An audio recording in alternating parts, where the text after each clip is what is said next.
습니다. 아멘. 옆 사람과 간단한 인사 평안하셨습니까?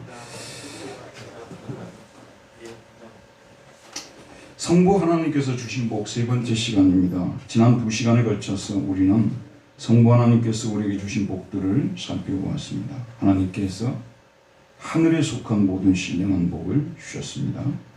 또 그 복을 그리스도 안에서 그리스도 때문에 주셨다고 말씀을 드렸습니다. 오늘은 1장 4절에서 6절을 통하여 예수 그리스도 성부 하나님께서 구체적으로 어떤 복들을 주셨는지를 살펴보겠습니다. 첫 번째, 하나님께서는 우리를 선택하셨습니다. 4절 말씀에 보면 곧 창세 전에 그리스도 안에서 우리를 택하사 우리로 사랑하면서 그 앞에 거룩하고 흠이 없게 하시려고 되어 있습니다. 하나님께서 우리에게 주신 첫 번째 복이면서 가장 근본적인 복은 무엇인가?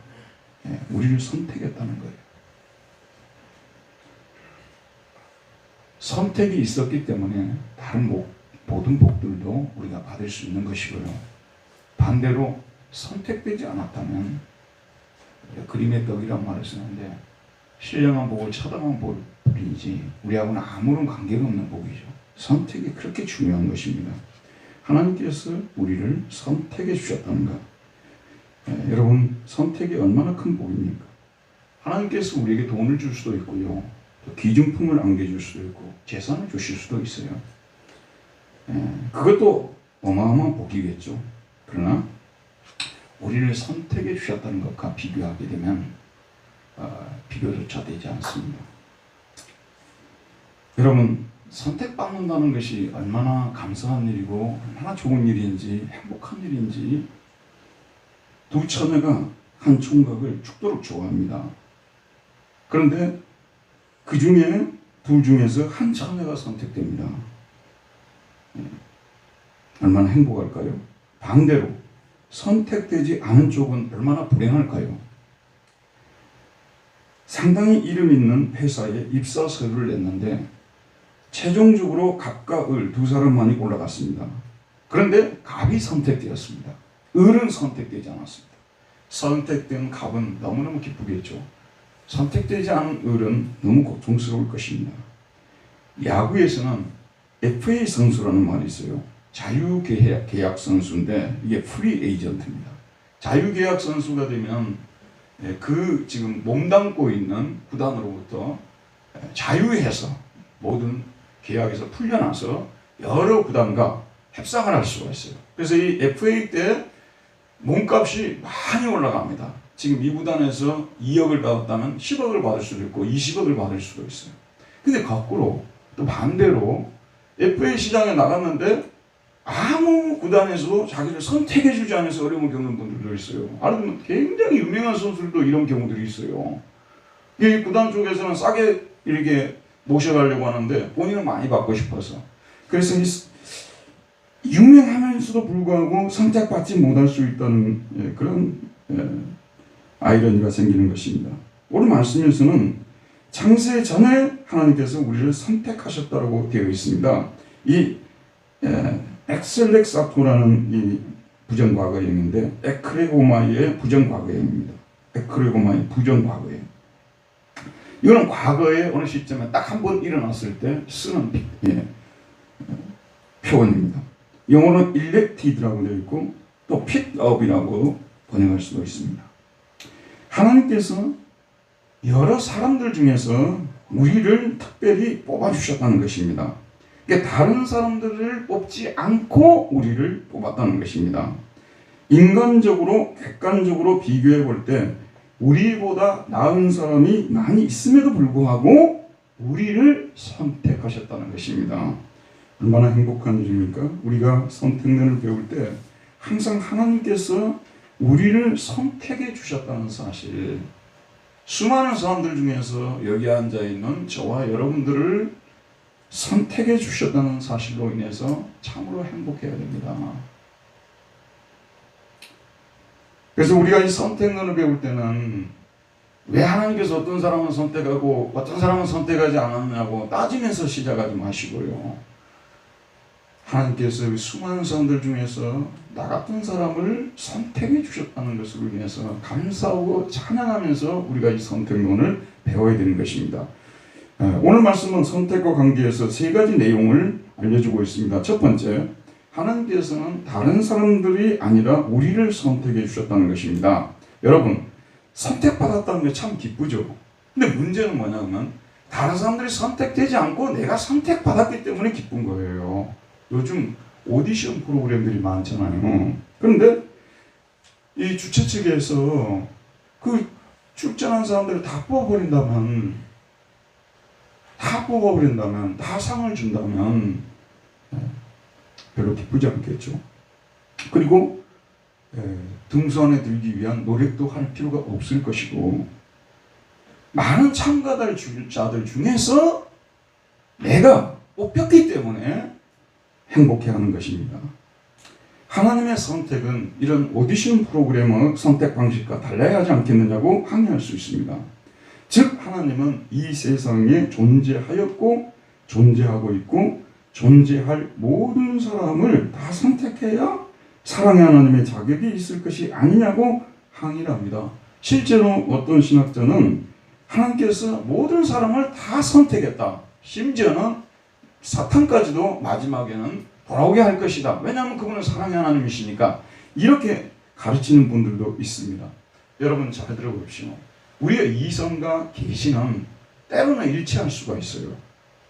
그러나 이성과 계시가 많은 부분에서 차이가 난다는 것을 우리는 생각을 해야 되는 것입니다. 그래서 우리는 이 하나님의 선택 문제를 논하게 될 때 성경적으로 성경을 살피면서 논해야지, 우리 이성적으로 추론해가지고 왜 하나님이 돼가지고 왜 하나님이 사랑의 하나님이 왜 공평하게 모든 사람에게 그냥 이렇게 제공을 하고 이걸 선택하는 사람들은 구원해주고 선택 안 하는 사람은 구원해주지 말지, 그런 식으로 하시지, 이런 식으로 항의를 하는데 성경을 보면서 판단해야 돼요.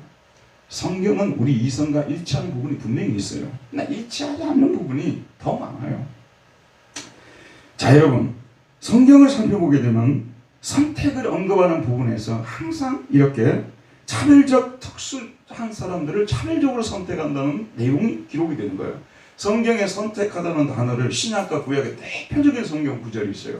그 부분을 보게 되면 하나님의 선택의 성격이 이런 것이구나 알 수가 있는데, 출애굽기 신명기죠. 신명기 7장 7절에서 8절을 보면 모세가 하나님의 선택의 성격을 다음과 같이 말하고 있습니다. 너는 여호와 네 하나님의 성민이라.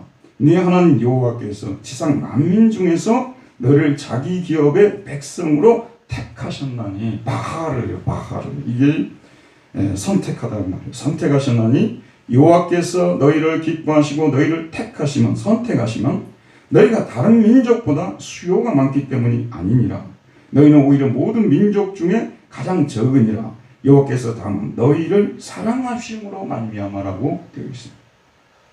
그러니까 하나님께서는 이스라엘을 선택할 때 지상 만민 중에서, 모든 민족들 중에서 그들만을 뽑아냈다고 말씀하고 있는 것입니다. 즉 다른 민족들이 아니라 이스라엘 민족을 선택하셨다는 것입니다. 하나님은 모든 민족을 선택하는 것이 아니라 특수한 한 민족을 선택하셨다는 것이죠. 또한 선택의 원인 역시 이스라엘이 다른 민족보다 수요가 많아서가 아니라 다만 하나님께서 이스라엘을 특별히 사랑하셨기 때문이라고 말하고 있습니다. 하나님의 선택은 차별 없는 선택이 아니라 차별하는 선택이라는 것을 이 성경 구절에서 말씀해 주고 있다는 것입니다. 그러면 신약의 대표적인 구절을 보도록 할게요. 이건 사도 바울이 기록을 해놨어요. 고린도전서 1장 26절에서 29절 말씀에 보면, 형제들아 너희를 부르심을 보라. 육체를 따라 지혜로운 자가 많지 아니하며 능한 자가 많지 아니하며 문벌 좋은 자가 많지 아니하도다. 그러나 하나님께서 세상에 미련한 것들을 택하사 지혜 있는 자들을 부끄럽게 하려 하시고, 여기 미련한 자와 지혜 있는 자가 대조되어 있어요. 세상에 미련한 것들을 택하사 지혜 있는 자들을 부끄럽게 하려 하시고, 세상에 약한 것들을 택하사 강한 것들을 부끄럽게 하려 하시며, 하나님께서 세상에 천한 것들과 멸시받는 것들과 없는 것들을 택하사 있는 것들을 폐하려 하시나니 이는 아무 육체도 하나님 앞에서 자랑하지 못하게 하려 하심이라. 사도 바울은 선택의 기준은 인간이 정하는 것이 아니라 하나님이 정하신다고 말씀하고 있습니다.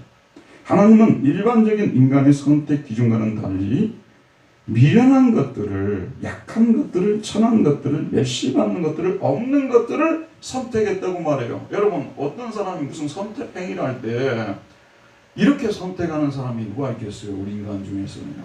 하나님께서는 우리 인간들의 생각과는 정반대로 오히려 약하고 미련하고 없고 천한 사람들을 하나님의 백성으로 선택했다고 말하고 있는 것입니다. 선택은 따라서 하나님 마음대로 하시는 하나님의 주권적 선택입니다. 그리고 모든 사람을 선택하는 보편적 선택이 아니라 그 중에 일부를 선택하는 특수적 선택입니다. 모든 사람을 공평하게 선택하는 선택이 아니라 차별하는 선택입니다. 이 점을 주권적, 특수적, 차별적 선택이라는 것을 우리는 생각해야 되는 것입니다. 여기 앉아있는 우리에게도 해당합니다. 하나님께서 저와 여러분을 선택하실 때도 다른 사람들을 선택하지 않으시고 우리를 선택하신 것입니다. 우리에게 다른 사람들과 비교해서 선택받을 만한 뛰어난 점이 있어서가 아니라 하나님께서 우리가 좋아서 우리를 사랑하셔서 우리를 선택하신 것입니다. 때로는 우리가 생각해도 우리보다 더 착하고 유능한 사람들이 있습니다. 항상 우리가 조심해야 될 것이요, 말 조심하고 그래야 되는 것이 뭐냐면 예수 안 믿는 사람들이 도덕적으로 윤리적으로 우리보다 못하다는 생각을 절대 하면 안 돼요. 그분들이 우리보다 훨씬 나을 수 있다는 것을 우리는 항상 생각하고 그리스도인들이 교만하게 말하면 안 되는 거예요. 근데 문제는 그거예요. 그거는 그것이고 선택의 문제에 있어서는 이게 다른 것이에요. 하나님께서 주권적으로 선택하는 거예요. 하나님의 뜻대로 선택하는 거예요. 하나님 원하시는 사람을 선택하는 것이고 차별적이에요. 여기에 대해서 피조물이 항의할 수가 있어요. 그래서 질그릇 조각 같은 네가 감히 하나님을 향해서 이러니 저러니 말할 수 있느냐? 로마서에서 그런 말씀이 등장할 정도로 인간들이 많이 항의를 해요. 선택론을 제대로 가르치잖아요. 제대로 가르칠수록 항의도 많아지게 되어 있습니다. 특별히 아직 하나님을 믿지 않는 사람들이 이 선택의 교리를, 이 차별적 주권적 선택을 도무지 받아들이지 않고 심지어는 화가 치밀어 올라오고요. 그래서 교회 역사적으로 보게 되면 그런 사람들하고 충돌을 일으킬 필요가 없다고 해서 하나님은 모든 사람을 다 선택한다고 이렇게 가르쳐버리는 분들도 계셨어요. 하지만 우리 믿는 사람들은 죄송하면서도 감사합니다. 솔직히 우리가 은혜를 받고요, 죄인임을 깨닫게 될 때 나보다 더 잘난 사람들이, 의로운 사람들이 선택되지 않고 내가 선택된 사실로 인해서 하나님께 정말 죄송한 마음이 들어요. 그런 죄송한 마음 한 번도 안 드셨어요? 우리가 그들보다 더 나아서 선택되었다고 혹시 생각하셨습니까? 더 나을 수도 있겠죠. 우리보다 나은 분들이 그 주변에 많아요. 하나님께서 우리를 선택해 주셔서 나는 죄송해요. 그러면서도 어떻습니까? 감사하죠. 이게 참으로 신앙의 역설입니다. 이 사실을 알게 될 때 우리는 얼마나 감사하고 얼마나 찬송해야 할까요? 제가 지금 여러분 앞에서 설교를 하고 있습니다. 제가 왜 설교를 하는지 여러분도 모르고 저도 몰라요. 어떤 때는 그런 생각이 들 거예요. 왜 우리는 듣고 저 사람은 설교하고 있지? 이런 생각이 들 거예요. 저도 몰라요. 그리고 여러분도 모릅니다. 그러나 하나님께서 여러분들 중에서 저를 선택해서 이 자리에 세워서 제가 설교를 할 수 있다는 것이 참으로 감사한 일이죠. 요즘은요, 우리 교우들이요, 유튜브 같은 경우도 많이 보고 설교들도 많이 듣고, 그래서 참 똑똑한 분들이 많습니다. 정말 그래요. 목사님들 뺨칠 정도로 성경 실력을 갖춘 분들이 계시고요, 설교를 시키면 더 잘할 수 있는 분들도 많아요. 근데 하나님께서는 그렇게 하진 않아요. 당신이 택한 사람을 세우셔서 설교하게 하신다는 말씀이죠. 직분자들도 마찬가지입니다. 다 직분을 감당할 수 있겠죠. 하나님께서 그 중에 일부의 사람들에게 선택해서 직분을 맡기셔서 감당하게 하는 거예요. 그래서 우리가 은혜를 받으면 받을수록요, 두 가지 사실로 인해서 너무너무 감사한 거예요. 첫 번째로는 수많은 사람들 중에서 하나님께서 나를 선택해 주셨다는 사실로 인해서 감사를 드리는 것이고요. 또 더 나아가서 나 같은 사람을 하나님의 교회 직분자들로 세우셔서 직분을 감당하게 하시니 감사합니다. 참으로 감사하게 되어 있습니다. 여러분 보세요.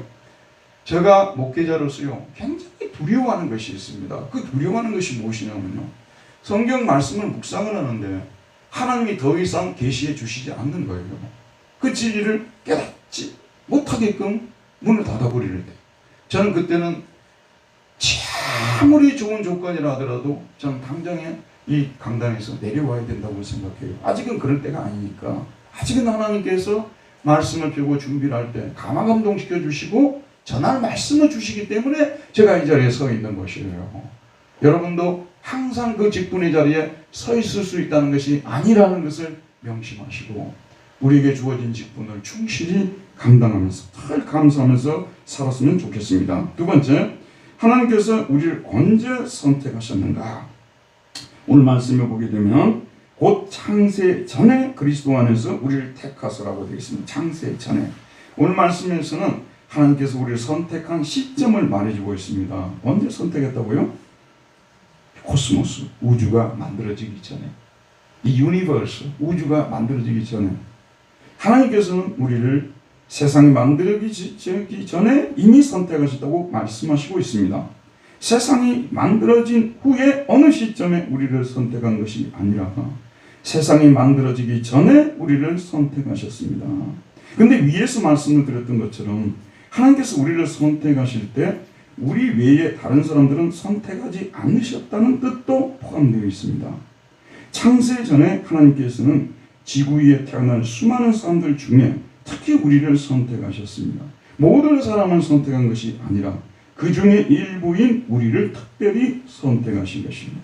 그러므로 기독교적인 선택론을 논할 때는 반드시 선택되어진 사람들과 선택되어지지 않은 사람들을 같이 얘기해야 합니다. 종교개혁자들은 이 구절에 근거해서 창세 전에 하나님께서 일부의 사람들은 구원으로 선택하시고 다른 사람들은 멸망으로 내버려 두셨다고 가르치고 있습니다. 대표적으로 장로교 창시자 칼빈입니다. 뭐라고 얘기하냐면요, 성경이 분명히 말하는 것처럼, 성경이 분명히 보여주는 것처럼 Scripture then clearly shows라고 했습니다. 성경이 애매하게 혹은 희미하게가 아니라 성경 전체를 살펴보니까 클리어하게 아주 분명하게 다음과 같은 사실을 가르치고 있다는 거예요. 하나님께서는 언젠가 그의 영원하시고 변경될 수 없는 계획에 의하여 한 부류의 사람들을 구원을 받도록 한 부류의 사람들은 멸망에 처해지도록 정하셨다. 이렇게 말했습니다.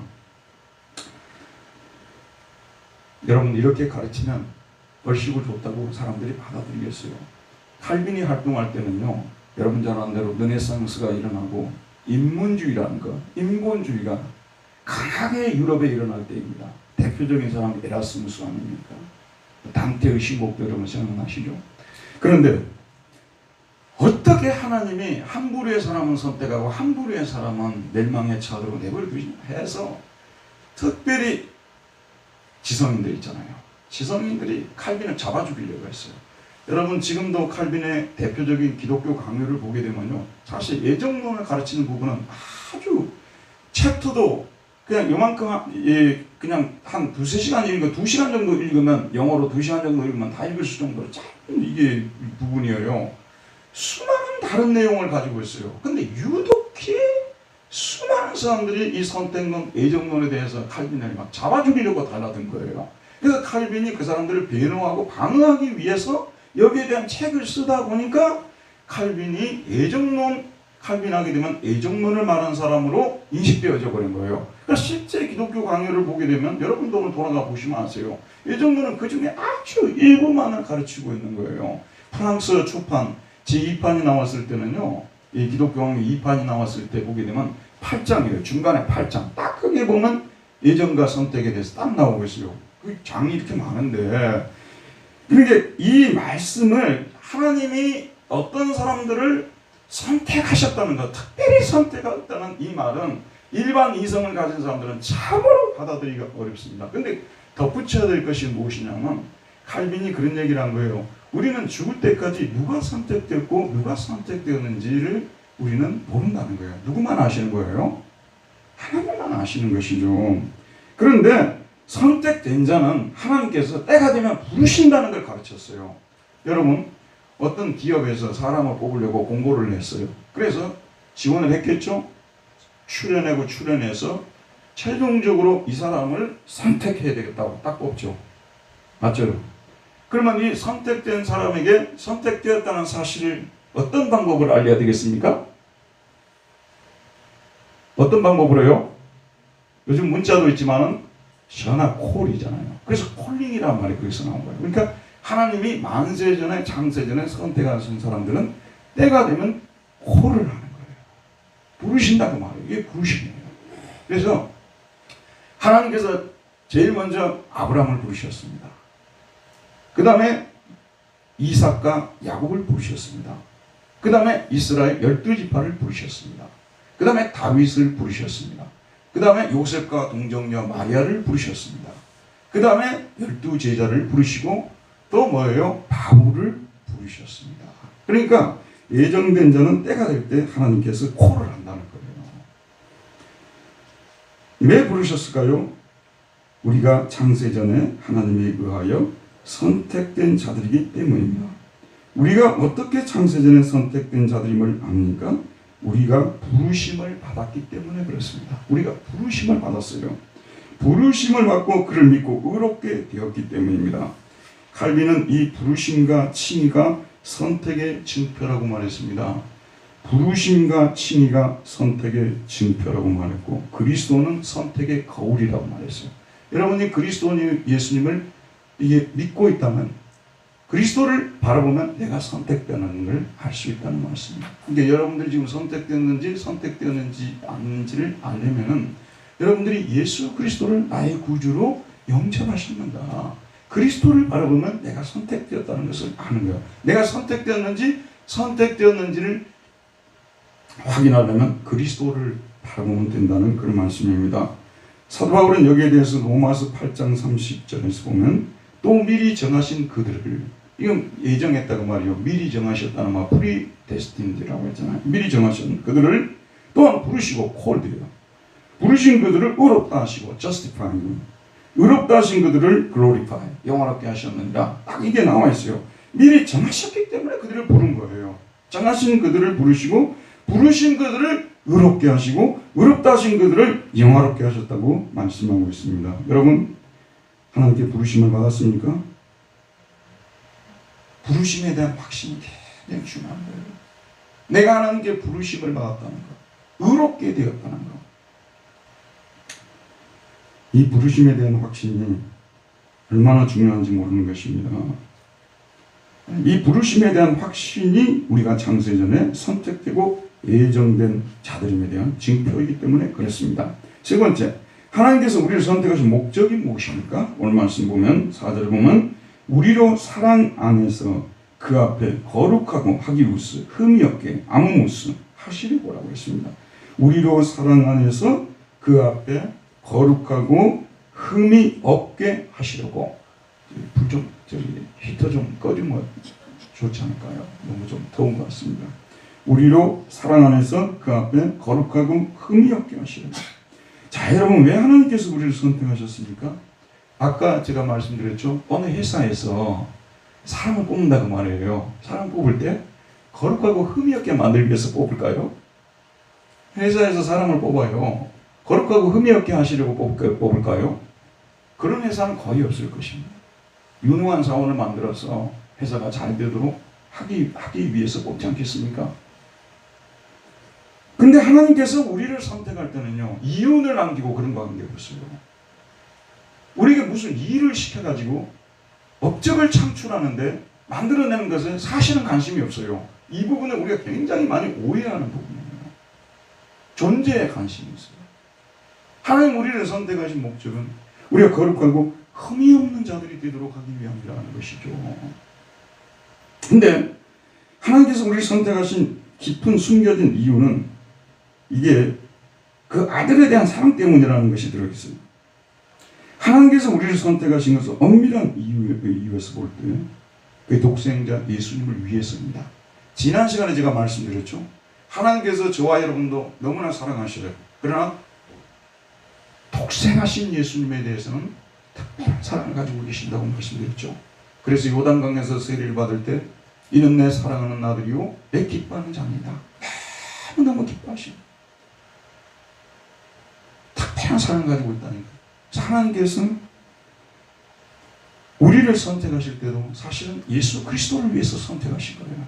그럼 예수 그리스도가 어떤 분이십니까? 거룩하고 흠이 없는 분이시죠. 거룩하고 흠이 없는 분이시죠. 그래서 우리가 왜 거룩하고 흠이 없게 되어야만 하냐면요, 예수님이 거룩하고 흠이 없으시기 때문에 그분과 교제를 하려면 거룩하고 흠이 없는 자격을 갖추어야 된다는 그런 말씀이에요. 근데 우리 중에서 참으로 내가 거룩하고 흠이 없는 사람이라고 말할 사람은 아무도 없을 것입니다. 그런데 설교를 듣는데 우리를 선택하신 목적이 거룩하고 흠이 없게라고 하니까 한두 번은 들을 때 이것이 받아들여져요. 근데 계속해서 목사님이 강단에서 여러분들은 거룩하고 흠이 없는 자녀가 되어야 된다고 하면 어느 순간부터 그것이 강압적으로 다가오고 율법적으로 다가오게 되는 거예요. 사실은 내가 거룩하지 못하고 흠이 많은 사람인데 항상 설교 시간에 흠이 없고 거룩하게, 이것이 바로 선택의 목적이라고 얘기를 하면 잘못하면 이것이 율법이 될 수 있어요. 그래서 이 말씀을 우리가 해석할 때 하나님께서 그 목적까지도 성취시켜 주신다는 그런 생각을 하면서, 그래서 사랑 안에서를 붙이고 있어요. 엔 아가페입니다. 이게요. 사랑 안에서요. 엔 아가페 사랑 안에서. 하나님께서 우리에게 구원을 시켜줘 놓고 거룩하고 사랑하라는 계명을 우리에게 덧붙여 주어서 억압하고 고통스럽게 만들기 위해서가 아니라 선택된 우리가 거룩하고 흠이 없게끔 그렇게 되도록 하나님이 이끌어 주시고 그렇게 만들어 주신다는 그런 약속 하에서 우리를 택하신 것입니다. 이 점을 잊지 말아야 돼요. 그래서 우리는 아직 거룩하지도 못하고 아직 우리는 흠이 많은 사람들이지만 하나님께서 거룩하고 흠이 없는 자들로 그를 목적으로 선택하셨기 때문에 하나님께서는 반드시 우리를 거룩하고 흠이 없는 자들로 만들어 가실 것이라는 확신을 가지고 이런 말씀을 받으라는 것입니다. 아시겠죠, 여러분? 절대 나는 해봐도 안 되는 게 아니라 하나님께서 여러 가지 방법들을 통해서 하시는데 거룩하게 하시고 흠이 없게 만드시는 방법은요, 잘 들어보세요. 이거는 가정에서 하나님께서 가정을 통해서 일을 제일 많이 하세요. 그래서 부부간에 싸움 안 해본 부부가 없을 거예요. 그다음 두 번째는 어디냐면 교회가 그런 장소입니다. 그래서 모이는 교회가 필요한 거예요.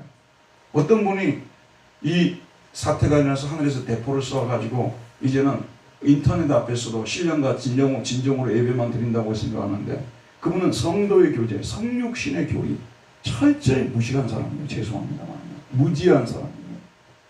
그러면 하나님께서 하늘에서 그냥 가만히 계시면서 구원하면 되지 왜 예수님을 사람의 몸을 입고 이곳으로 보냈습니까? 이 교회 안에서 우리의 허물진 모습들이 서로 드러나고 서로를 위해서 중보의 기도를 해주고 서로 세워지고 깎여지고 또 삐지기도 하고 또 풀어지기도 하고 그런 과정 속에서 거룩하고 흠이 없는 사람들로 가는 것인데 성육신을 부정해버리게 되면 성도의 교제가 무용해지는 것이죠. 그렇기 때문에 온라인으로만 예배를 드려도 얼마든지 지식은 가져올 수 있으니까요. 그런데 자기 혼자 신앙생활 죽어라고 잘해도요 절대 그리스도의 형성으로 빚어질 수가 없어요. 왜냐하면 우리는 나와 너의 관계 속에서 인격이라는 말을 할 수가 있어요. 그 말을 가장 열심히 했던 사람이 보네포라는 사람이에요. 인격이란 개념은 나와 너의 관계 속에서 인격이라는 말이 나오는 거지 나 혼자 아무리 잘한다고 해서 인격적 사람이 될 수가 없습니다. 인격적 사람이라는 것은 거룩하고 흠이 없는 사람을 말하는 거 아니겠어요? 이 거룩하고 흠이 없는 것은 바로 이와 같이 이 교회 안에서 가정 안에서 서로 부대끼고 서로 부서지고 또 깨어지고 서로 세워주고 그런 관계 속에서 거룩하고 흠이 없는 사람들로 세워져 가는 것입니다. 예.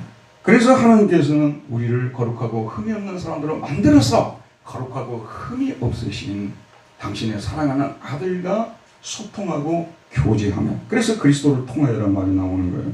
소통하며 교제하며 살아가도록 만드시는 것이 선택의 목적인 것입니다. 자, 그러면은 그 결과로 우리가 그 아들 예수님과 교제하는 수준이 되도록 이렇게 선택을 하셨는데, 자, 이제 그 다음에 언급이 되는 것이 무엇이냐면 애정이 언급이 되고 있습니다. 먼저는 선택이 언급되고 그 다음에 애정이 언급되고 있습니다. 애정은 바로 우리를 어떤 수준으로 선택하셨느냐의 문제와 연결되어 있습니다. 자, 우리를 애정하시되 하나님의 아들이 되도록 애정하셨다고 말씀하고 있습니다. 여러분, 하나님은 우리를 선택하시되 우리의 신분, 등급도 정했습니다. 혹시 들어보셨습니까? 저도 들은 얘기이기 때문에 완전히 정확하지는 않습니다만, 방송국에서 탤런트를 뽑을 때, 공채를 할 때 주연급으로 뽑고 조연급으로 뽑고 엑스트라급으로 이렇게 나누어서 뽑는다고 하더라고요. 그래서 이병헌, 하정우, 이영애, 김희애 등은 주연급으로 뽑힌 분들이에요. 그래서 이분들이 조연으로 나올 영화는 거의 드뭅니다. 그러니까 하는 거 봐가지고 주연으로 하는 게 아니라 이미 뽑을 때 주연으로, 조연으로, 엑스트라로 정해놓고 뽑는다고 들었는데 이게 맞을 것 같아요. 하나님께서 우리를 선택하실 때도 하나님은 우리가 주연급이 될지 조연급이 될지를 미리 정하신 것입니다. 운명을 정하신 것이에요. 그래서 프로오리사스, 이거는 프로오리조라는 동사의 부정가가 능동분사형인데, 이게 뭐냐면 영어로 번역하면 프리데스틴이라고 되어 있어요. 프리데스틴. 여러분이 잘 아는 대로 프리라는 것은 미리라는 뜻 아니에요? 그렇죠? 미리. 그 다음에 데스티니는 운명 아닙니까? 하나님께서 미리 우리의 운명을 정하신 것이에요. 우리의 등급, 우리의 신분을 정하신 것이에요. 우리를 종으로 선택하신 것이 아니에요. 우리를 엑스트라로 선택하신 것이 아닙니다. 자, 이 말씀을 보면서 우리가 생각해 봅시다. 여기 앉아있는 우리 미나 있잖아요. 사실은 여러분 어디 가서 당신 교회 몇 명이나 나옵니까? 이렇게 물어보면요, 반드시 어린아이까지 포함해서 이야기해야 됩니다.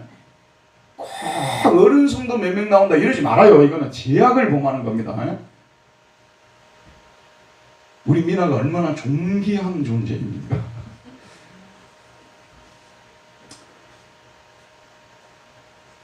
미리 정하신다는 거예요. 미리. 예. 하나님께서 미리 택자의 운명을 정하셨다는 것인데, 그들을 어떤 운명이 되도록 정하셨는가? 그 기쁘신 뜻대로 5절에 보면 우리를 애정하사 예수 그리스도로 말미암아 자기 아들들이 되게 하셨으니, 그러니까 우리를 종이 되도록 선택하시지 않았어요. 처음 선택할 때 그랬다니까요. 처음에 애정할 때부터 우리의 등급을, 우리의 신분을 너는 예수 그리스도의 종이나 해라, 엑스트라나 해라. 아까 우리 미나를 그냥 교회 나오면 엑스트라처럼 대하지 말라 그 얘기를 하다가 지금 잊어버린 거예요.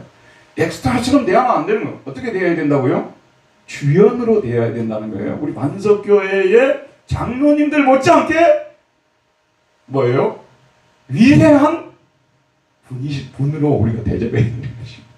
오늘 나가면서 우리 미나님하고 인사 한번 해주세요. 예, 그게 성경적이에요. 사실은 그게 성경적이라는 말씀입니다. 그러니까 교회에 소속되는 모든 사람들은 종으로 선택받은 사람들이 아니에요. 우리 모두를 하나님께서는 아이든 어른이든 잘난 사람이든 못난 사람이든 늙은이나 젊은이나 하나님께서 우리를 모두 뭐예요? 자녀로 선택했다는 것입니다. 그래서 여기 보게 되면 휴오테시안이라는 이 단어는 자기 아들들이 되게 하셔준, 원래는 양아들이에요. 원래 하나님께로부터 독생하신 분은 예수님밖에 없지 않습니까? 우리 모두 입양된 아들들이에요. 그래서 입양된 아들들이지만 우리 모두도 입양된 아들이라도 뭐예요? 아들은 아들 아니겠습니까? 그래서 우리의 신분을 하나님께서 이미 처음 시작하실 때, 창세 전에 우리의 신분을 아들의 신분으로 선택했다는 것을 아는 것이 우리의 영적 프라이드를 갖게 만드는 아주 중요한 요인이 되는 것입니다. 여러분, 우리가 사회적으로는 이 세상에 살면서는 이 사회적 질서를 우리 마음대로 조종할 수가 없어요. 우리가 어쩔 수 없이 그 사람 밑에 가서 일해야 되는 경우들도 있고 때로는 종처럼 대우를 받을 때도 있는 거예요. 하지만 영적으로 볼 때 우리는 하나님의 아들들이라는 것, 하나님의 아들들로부터 갑자기 선택된 것이 아니라 영원전부터 하나님의 아들들로 선택되었다는 이 사실, 정말 이런 사실들을 생각할 때 우리가 정말 자부심이 생기게 되고요. 어떤 환경 속에서도 흔들리지 않게 되는 거예요. 우리의 신분에 대해서 우리가 어떤 존재인가, 어떤 신분인가, 가끔 족보를 캐는 분들을 봐요. 여러분도 가끔씩 우리 할아버지가 누구였는가, 증조 할아버지가 누구였고, 고조 할아버지가 누구였고, 저는 경주김이거든요. 저는 경주김이에요. 그래서 제가 박석김 중에서 한쪽 내가 들었을까 아닌가 하는, 신라의 왕족이었을까 하는 생각을 버리질 못해요, 제가요. 근데 그게 아무것도 아닌 것 같아도 나도 때에 있는 가문의 사람이다 이런 생각을 갖게 만들어서, 때로는 자기가 좀 처세를 할 때라든지 내가 왕족이 이렇게 처세하면 안 되지 하는 생각을 갖게 되는 거예요. 근데 그래, 신라의 왕족하고 비교할 수 없는, 신라의 왕족하고 비교할 수 없는 하나님의 왕의 패밀리 속에 우리가 들어있다는 거예요. 하나님 아버지의 패밀리 속에 우리가 들어가 있는 거예요. 여러분 노예 패밀리 많이 하죠. 삼성가, 현대가 뭐 이런 표현을 쓰지 않습니까? 그 패밀리에 들어있으면 사람들이 좋은 일이든 나쁜 일이든 막 우러러봐요. 그 패밀리에 있는 사람들 너무 좋겠다, 부럽다 막 그러죠. 근데 우리가 하나님의 패밀리 속에 들어있는 하나님의 자녀들이라는 사실을 생각해 들 때 자부심은 한이 없을 것입니다. 그래서 하나님께서 우리를 자녀로, 아들로 미리 정하셨는데, 아까도 말씀드렸습니다만 항상 이런 부분을 해석을 할 때 그리스도 중심적으로 해석해야 돼요. 왜 우리를 자녀의 신분으로 쓰는, 사실 아들을 외롭지 않게 하기 위해서요. 당신의 사랑하는 독생자 예수님을 외롭지 않게 예수님과 소통하면서 살도록 우리를 자녀로 부르시고 거룩하고 흠이 없게 만들어서 결과적으로는 예수 그리스도와 교통하면서 살아가는 그런 사람들로 만들어 가시는 것이 구원입니다. 최종적인 목적이 그거죠. 그렇게 만들어 가시는 거예요. 예수님과 교제하면서 살도록 우리를 아들로 부르시고 거룩하고 흠이 없게 만들어서 그 예수 그리스도와 교통하면서 살아가는, 성경을 읽을 때요, 구약을 읽든 신약을 읽든 그리스도를 항상 센터에 두고 읽는 그런 사고를 여러분 가져야 됩니다. 그러면 이 어려운 내용들도, 사실 이 부분은 신학적으로 논쟁이 되는 내용이 너무 많고 제일 많이 싸우는 구절이 이런 구절이거든요. 그러나 그리스도 중심적으로 해석을 하게 되면 이런 구절이 이렇게 풀릴 수가 있는 거예요. 예수 그리스도 중심으로, 선택의 목적은 사실 예수 그리스도를 위해서예요. 예수 그리스도와 교통하도록 하기 위해서요. 왜 거룩하게 여러분이 살아야 합니까? 왜 우리가 흠없이 살아야 됩니까? 예수 그리스도가 그런 분이기 때문에 그분의 수준에 우리가 맞추기 위해서, 결과적으로 우리는 수준의 싸움을 싸우고 있는 것입니다. 하나님께서 우리를 구원해서 뭔가를 이루려고 하고 업적을 자꾸 만들려고 하는 것이 아니라 너의 수준을 예수 그리스도의 수준으로 끌어올리라는 것. 그래서 우리 교회 에베소서 4장 이 구절도 다른 그리스도의 장성한 분량이 이럴 때까지 거기까지 자라고 말씀하고 있는 것입니다. 여러분 얼마만큼 자랐습니까? 거기까지 자라가시길 바랍니다. 그러면 이 선택과 애종의 최종적인 목적이 무엇이냐? 찬송입니다. 6절을 우리 다 같이 한번 읽어보도록 할까요? 6절입니다. 시작. 이는 그가 사랑하시는 자 안에서 우리에게 거저 주시는 바 그의 은혜의 영광을 찬송하게 하려는 것이라.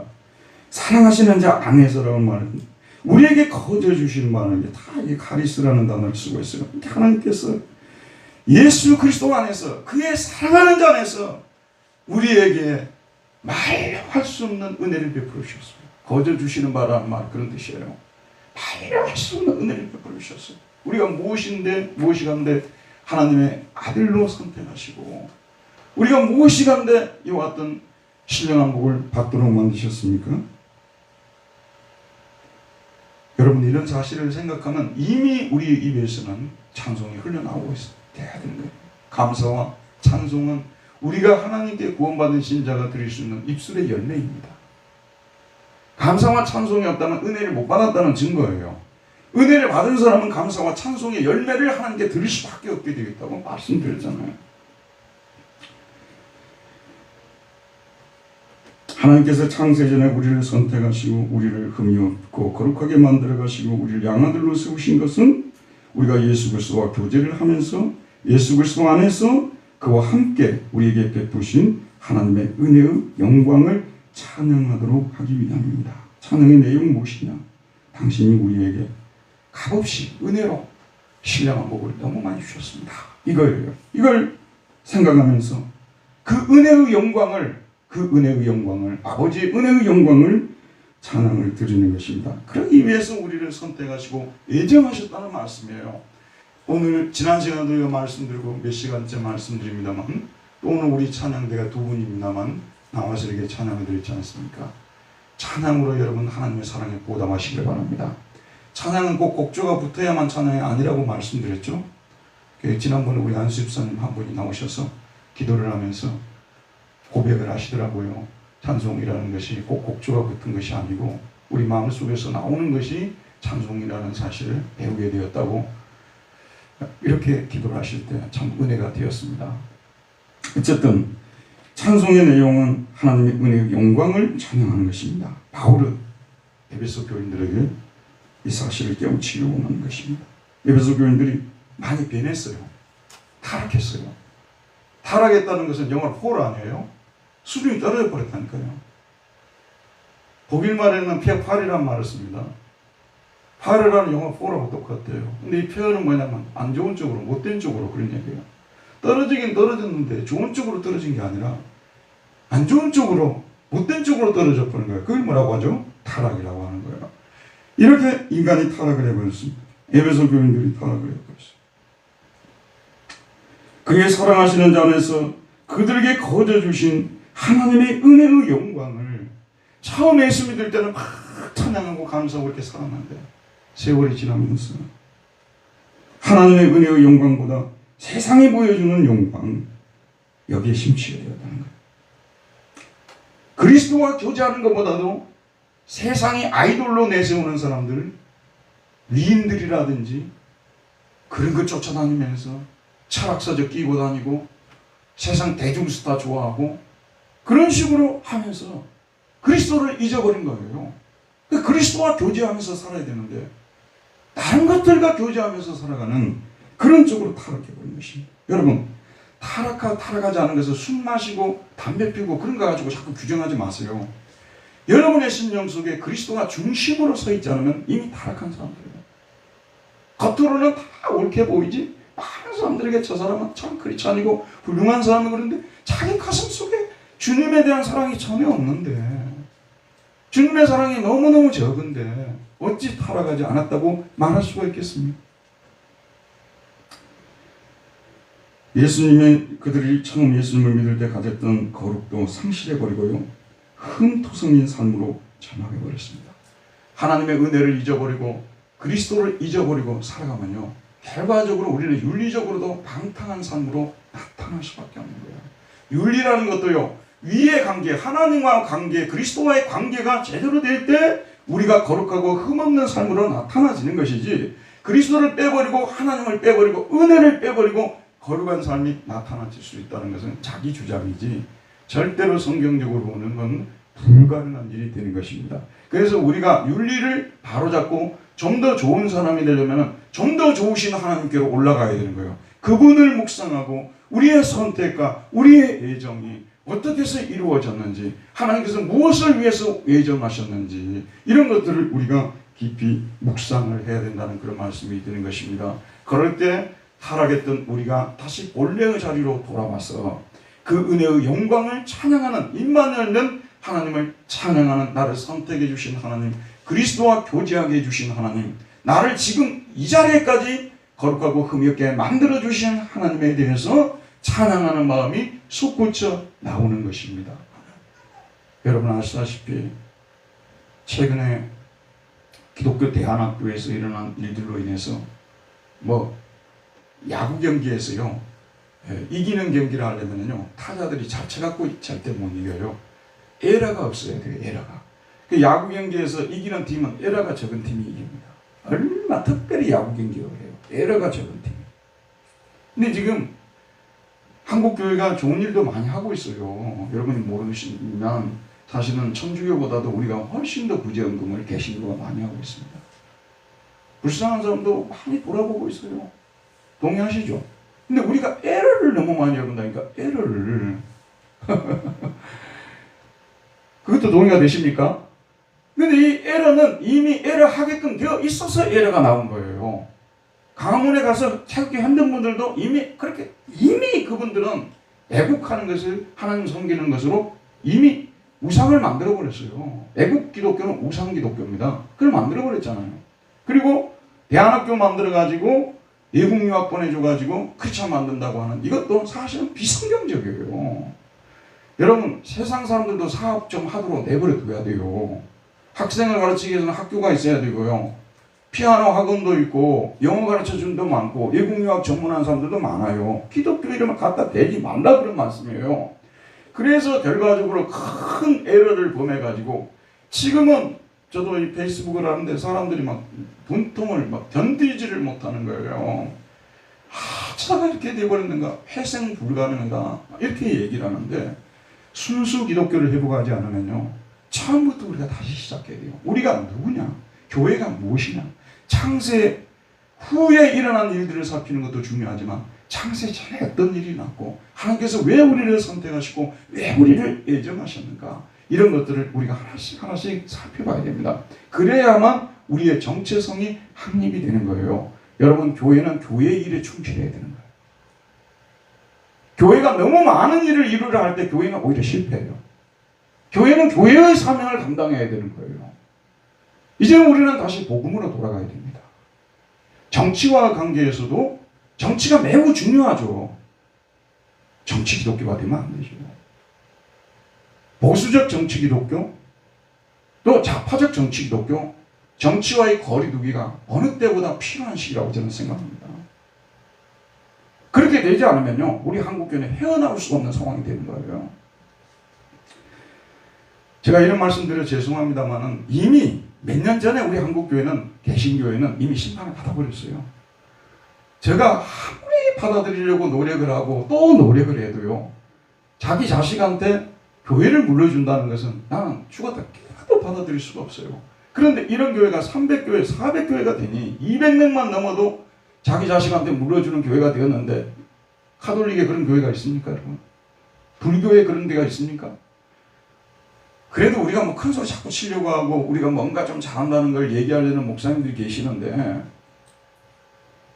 방역 지침을 준수하는 가운데서 우리가 억울하게 좀 요거도 먹는 부분이 있다는 것은 분명히 세상 사람들도 알아요.